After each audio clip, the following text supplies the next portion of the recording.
Olá, sejam muito bem-vindos a mais um episódio do podcast Direitos PCD em Foco.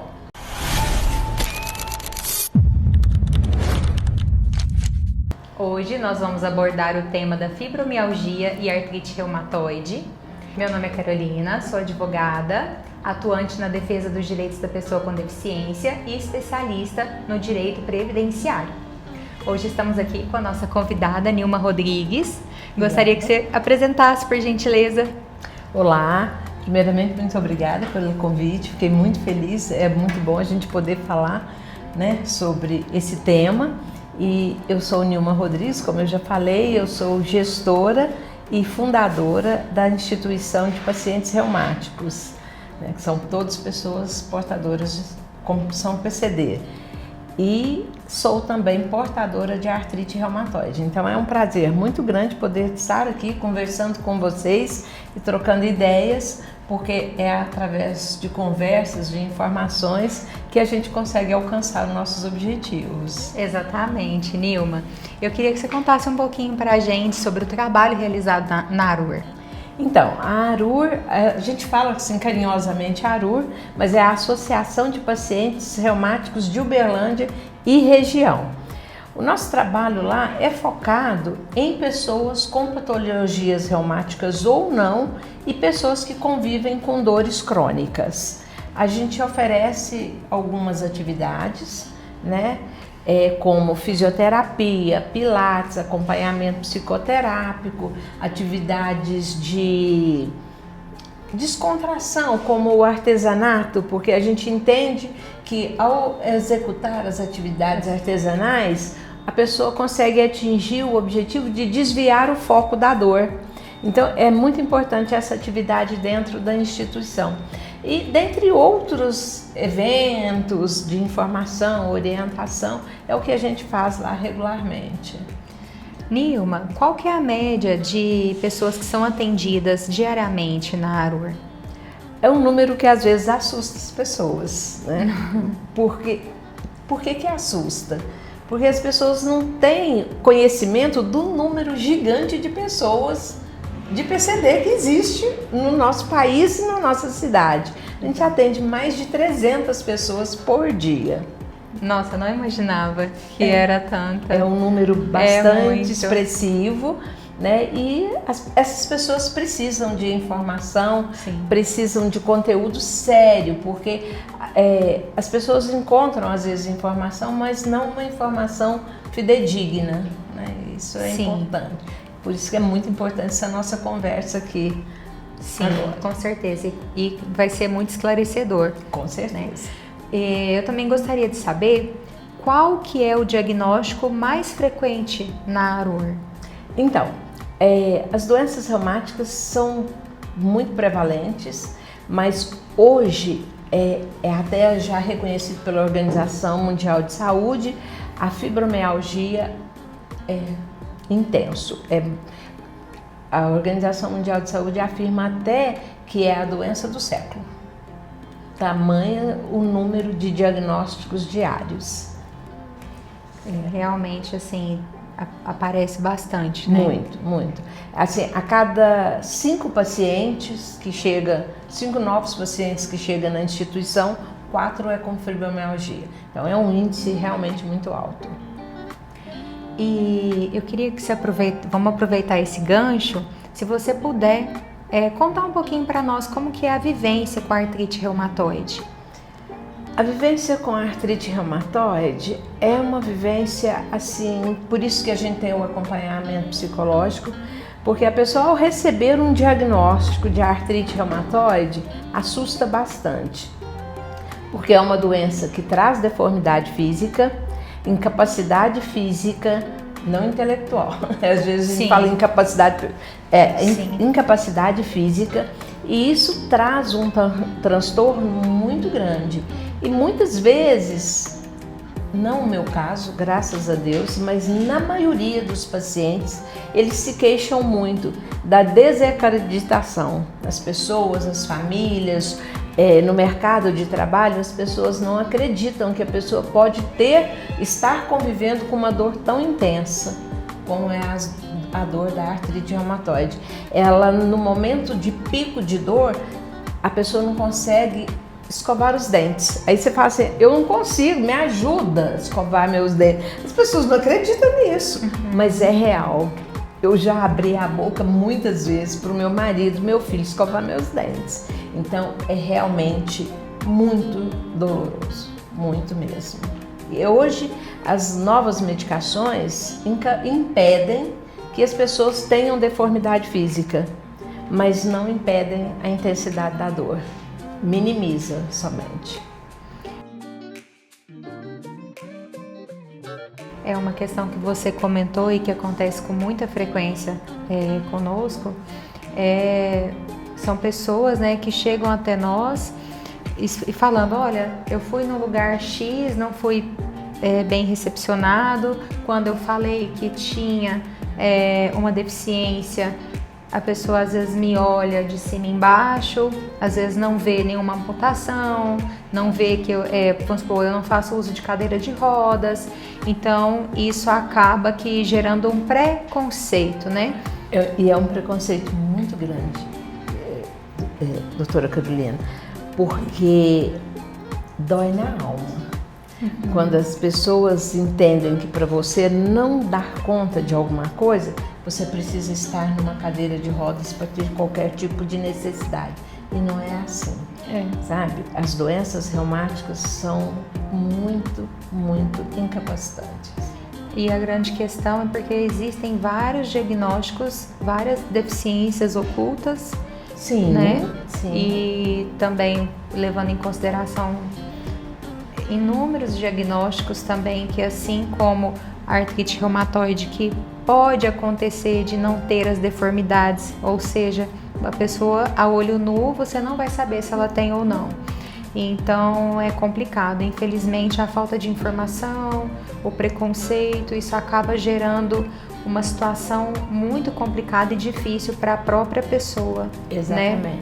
E um detalhe muito importante que eu acho que vale a pena ressaltar sobre a dor persistente por mais de 3 semanas. Geralmente, como é uma dor articular, a pessoa comete o erro de buscar um ortopedista. Mas uma dor articular que não tem um motivo para estar doendo, ela não teve nenhum tipo de lesão, nada, é uma dor isolada, ela apareceu e não quer ir embora. Você precisa buscar o reumatologista, porque só ele tem a capacidade técnica para diagnosticar ou não. E esse diagnóstico é muito importante. Sim. Quanto mais cedo, menos transtorno ele vai ter. Mas não vai deixar de ter dor, não vai deixar de ter incapacidade, perda de força motora, perda da mobilidade. E isso não é visível. A pessoa pode caminhar devagar e não está sentindo nada. Mas ela pode estar caminhando devagar pela limitação da dor. É algo que tem que ser avaliado realmente por um especialista. Bom, outra questão também que a gente também verifica com uma certa frequência são as pessoas que já sabem do seu diagnóstico, né? Às vezes estão ali em tratamento, em determinados momentos eles se sentem bem e acreditam não possuir nenhum tipo de deficiência, né? Isso é um ponto, de certa forma, perigoso para o paciente. Porque o que acontece? Embora a doença esteja dormindo, porque o medicamento, a pessoa jamais vai deixar de ser PCD, ela vai ser PCD para sempre, porque são doenças crônicas. Embora o medicamento esteja dando uma boa resposta e ela não esteja tendo dor, né? Mas ela está tendo perda muscular, ela está tendo destruição da articulação, então ela precisa de atividade física para fortalecimento muscular, fortalecimento das articulações, ela precisa estar em constante movimento para ela não ter atrofia. Que, como eu falei no outro momento, hoje com as medicações modernas, ela não vai ter deformidade física, mas ela vai ter perda muscular, perda de força motora, sabe? E isso ao longo da vida, lá na frente ela fala por que eu não fiz atividade durante a minha vida inteira. Então, a atividade para as pessoas com doenças crônicas é como escovar dente e tomar banho todo dia. É 100% necessário. E se não me engano, o diagnóstico tanto da fibromialgia quanto da artrite reumatoide, ele é meramente clínico. Da fibromialgia, ele tem um olhar muito especial e o exame clínico ajuda o médico a fechar o diagnóstico. A artrite reumatoide, a mesma coisa, você não está enganada, mas são com o especialista, com o reumatologista, ele bate o olho e ele sabe, porque a fibromialgia são por pontos dolorosos. Então ela soma mais de 10 pontos dolorosos simultaneamente. Nossa! Então, muito doloroso, é dor muito intensa. Eu convivo com esse público diariamente e a gente sabe o quanto as pessoas se queixam e eu convivo também. Então, o exame é clínico e físico para poder fechar um diagnóstico e as queixas do paciente. A gente fala o seguinte, o paciente quando chega na consulta, ele tem que se preparar para essa consulta, porque a informação dele vai promover a assertividade do médico. Então ele tem que contar todos os pontos dolorosos, a intensidade da dor, sabe? Em que momentos que dói mais, se é à noite, se é ao dormir, se é no trabalho, se é voluntário, sabe? Ele precisa de dar todas essas informações, porque infelizmente a fibromialgia é muito traiçoeira. O médico demora um pouquinho para bater o martelo, é fibromialgia. O paciente com fibromialgia sofre bastante. Bom, nosso bate-papo vai envolver alguns pilares importantes com relação à nossa legislação atual. A gente não pode deixar de falar sobre a Constituição Federal de 88, a Convenção da ONU, né? A Lei Brasileira de Inclusão, a Lei 15.176 de 2005, então, de 2025. 25, então, assim, todas essas legislações, elas são pertinentes ao que nós vamos continuar falando aqui nesse momento. E a partir disso tudo, né, vem uma virada de chave. Bom, não basta ter o diagnóstico. Então, além do diagnóstico, é preciso a gente comprovar algum tipo de limitação. Exatamente. Né? Além dessa questão da limitação, é importante também deixar bem claro que a limitação ela deve ser de longo prazo. Hoje, a legislação atual, ela entende que esse prazo gira em torno de 2 anos. Né? Que aí seria realmente reconhecido uma limitação de longo prazo e considerando a questão da sequela que eu havia comentado, a gente precisa deixar claro também o seguinte: além de ter o diagnóstico, a sequela, o impedimento de longo prazo, aquela deficiência ela precisa ser avaliada com base nas barreiras que impeçam aquela pessoa de exercer livremente suas atividades diárias. Exatamente, e são barreiras, como muitas pessoas falam, são invisíveis. Exato. Eu não consigo colocar a roupa no varal, eu não consigo segurar uma panela, eu não consigo cascar uma laranja. Então, ninguém vê isso. Mas quando o profissional está te atendendo, ele vai fazer o relatório, ele vai te perguntar um monte de coisa, onde vai comprovar que, embora ele não tenha uma deficiência visível, sim, mas ele tem uma deficiência invisível e isso atrapalha bastante a rotina da vida dele. Não que ele não viva, mas impede a execução de várias coisas. Uma das questões que eu sempre questiono, né, as pessoas são o seguinte: olha, você já viu aquelas pessoas que não têm, vamos supor, as mãos e fazem uma pintura artística com os pés? Então, por que eu trouxe isso? Porque, gente, o nosso corpo ele é facilmente adaptável. Ele é muito adaptável, mas eu fico assim até um pouco emocionada com essa colocação sua, Carol. O deficiente que não tem as mãos e trabalha com os pés, ele não tem a limitação da dor, sabe? O que impede muitas vezes do fibromialgico, da pessoa com artrite reumatoide, o que limita é a dor. Num ponto de dor, eu não seguro essa caneta, eu não consigo escrever. Então, as minhas mãos estão aqui, os meus pés também, mas eu não consigo. A dor é de uma intensidade tão grande, é aí que nos torna PCD, porque é uma incapacidade de execução de coisas simples e, como você colocou, a longo prazo, essa incapacidade ela é permanente. Sim. Não é retroativo, que eu vou ficar incapaz para 10 anos e daqui 10 anos não é assim. Então é muito difícil. Essa colocação que você colocou do artista que faz obras maravilhosas, mas a gente também consegue fazer. Num pico que eu faço telas maravilhosas, bordo como ninguém, faço um crochê, mas é em momentos especiais, em momentos que a dor permite que eu execute. Então, essa é a deficiência invisível. E às vezes a pessoa olha numa tela, nossa, mas como que você fez essa tela? E você... É um momento, aí eu vou expressar o que eu tenho dentro de mim através da pintura, através do bordado. Sim, e aí que vem, né, a questão pra gente realmente tomar muito cuidado com o preconceito. O preconceito e o pré-julgamento.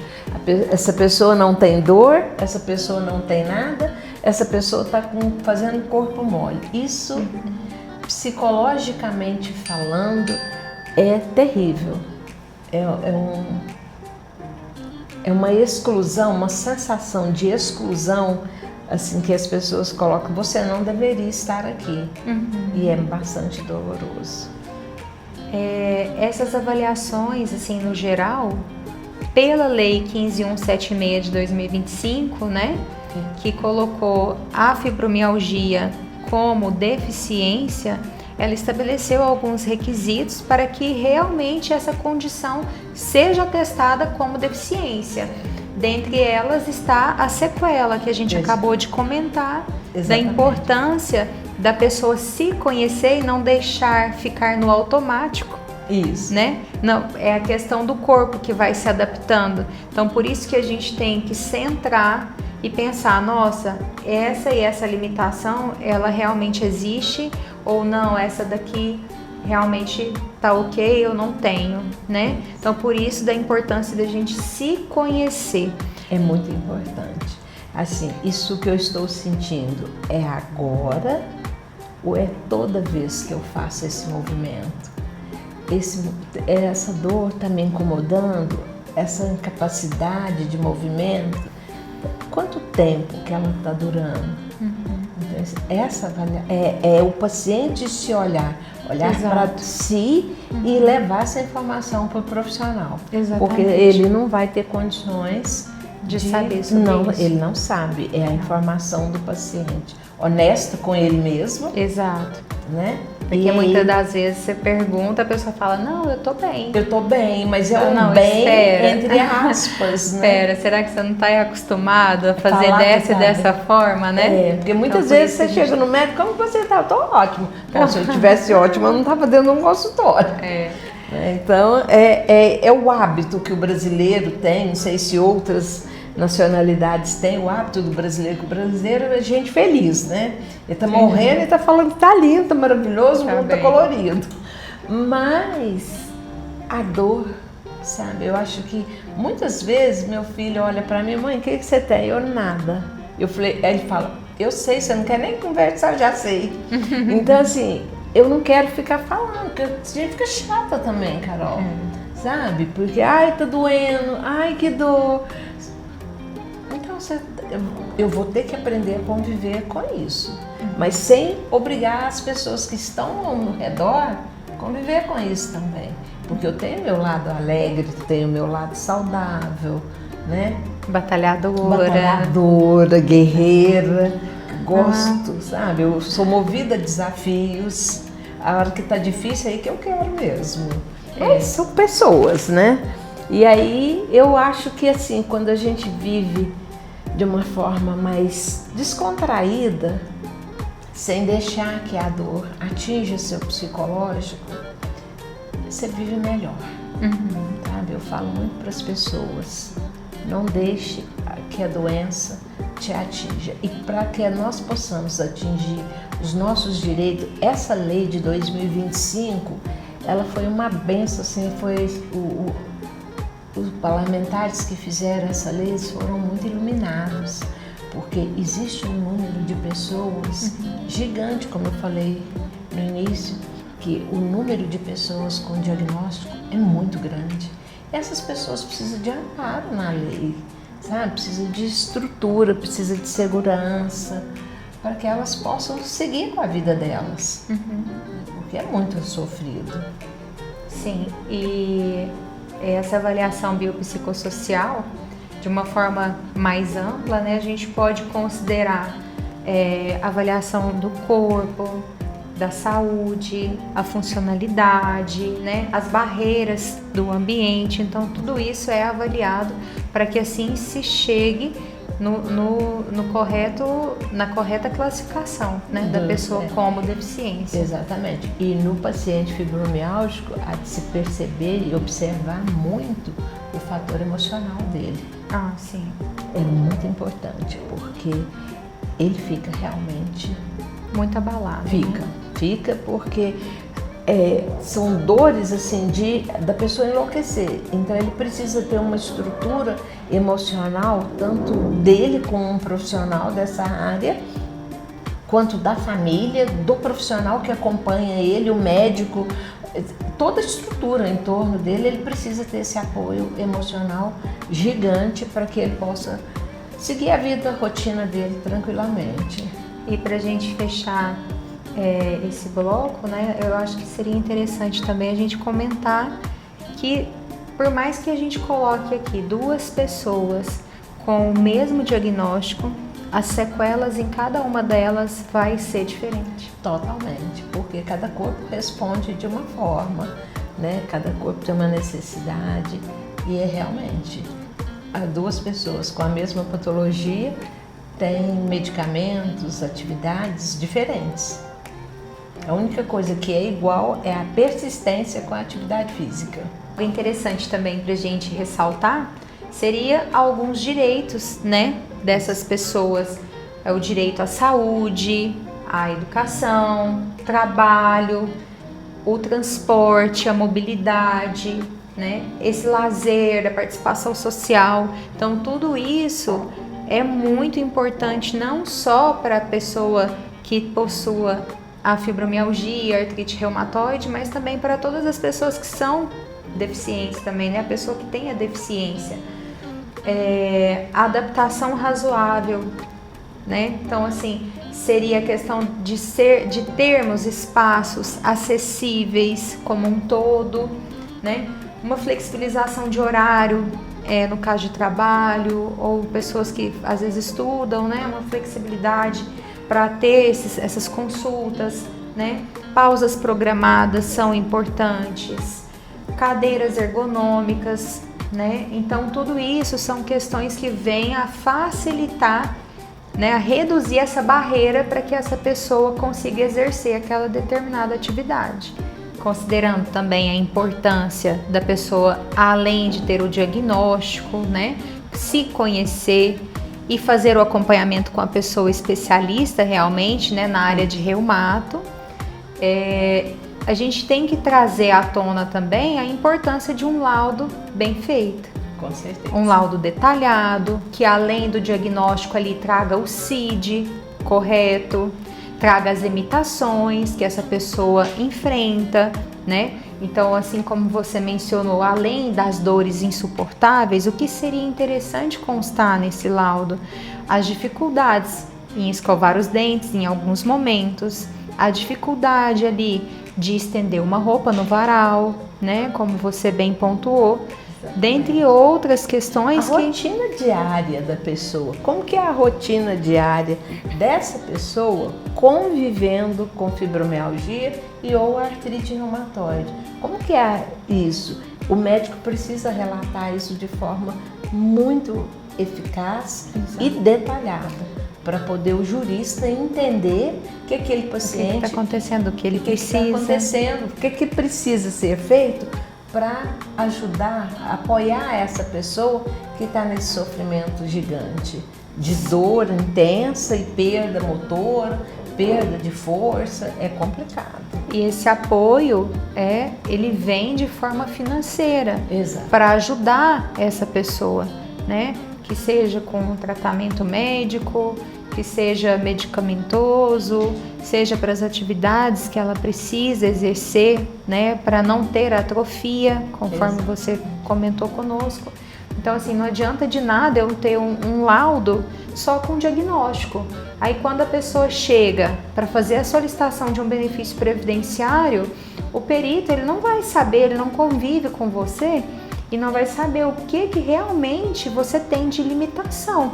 Por isso a importância de um laudo bem feito, bem fundamentado. Exato. Com um relatório bem detalhado, juntinhos, os dois têm que andar de parzinho, senão não vai funcionar.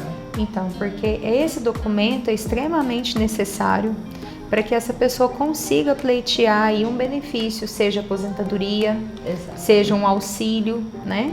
Exatamente. Então, tudo isso deve ser levado em consideração. Muita consideração. Esse pode ser um auxílio temporário, né, por 2, 3 anos, e em alguns casos até definitivo. É definitivo, porque a pessoa realmente não consegue. Isso. Ela está num quadro de evolução da doença que ela não vai conseguir, e aí é necessário que realmente seja a aposentadoria. É igual você comentou, né? Tem pessoas que têm ali a dor de 1 a 5, tem pessoas que têm de 5 a 10. Exato. A intensidade varia de pessoa para pessoa e do estágio da evolução da doença também. Então, para a gente recapitular, a artrite reumatoide, a fibromialgia, ela pode, em alguns casos, configurar sim uma deficiência, né? E para isso nós precisamos de laudos atualizados, bem detalhados, que explique ali não só o diagnóstico, o CID, mas efetivamente as sequelas suportadas, né? As barreiras enfrentadas por aquela pessoa ao exercício das atividades diárias, né? De cada uma. A necessidade de ambientes acessíveis, então tudo isso a gente comentou, espero ter ajudado e eu quero nesse momento agradecer a Nilma pela presença, pelo carinho de sempre. Foi maravilhoso poder estar aqui com você hoje, seja muito bem-vinda sempre. Obrigada. Muito obrigada, Carol, pelo convite. Eu espero que na minha vivência, experiência em conviver com dor, possa ter ajudado e alertado algumas das pessoas que estão vendo. E a gente está aqui para oferecer o suporte que a gente pode. Fiquei muito feliz com esse bate-papo nosso, ele foi bastante proveitoso, muito bem focado. E convido vocês para conhecer as redes sociais da Arur, nosso Instagram, arur.uberlândia. Vai lá conhecer nosso trabalho. Se quiser fazer uma visita para nós, serão todos muito bem-vindos. E muito, muito obrigada mesmo pela oportunidade de falar um pouquinho do que a gente vivencia e de alguma forma poder ajudar quem está do lado de lá em sofrimento e não sabe o que fazer, como onde buscar ajuda, né? Exatamente. Muito obrigada, Nilma. Eu te agradeço, parceria de sempre, maravilhosa. Muito obrigada por nos acompanhar até aqui. Inscreva-se no nosso canal, ative as notificações e compartilhe esse vídeo para que mais pessoas possam ter acesso a esse conteúdo.